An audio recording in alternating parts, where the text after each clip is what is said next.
So we believe in community as a business model is the next big disruption.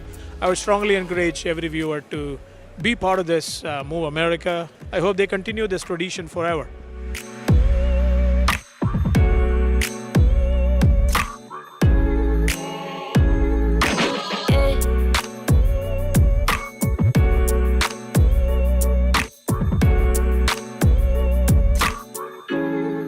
Having that mix of audience and people and learning from each other can hopefully make you better at your job and maybe come up with some solution to a problem that you had that you would have never thought of prior.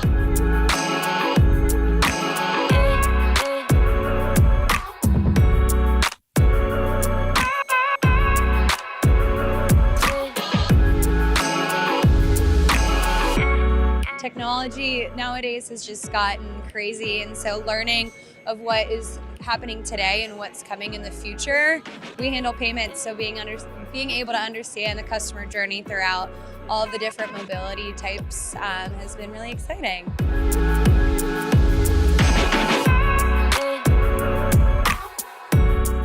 People are really curious about new technologies. They're very curious about what we're doing with wireless charging for EVs, and they want to know more. So it's an audience that is very, very hungry.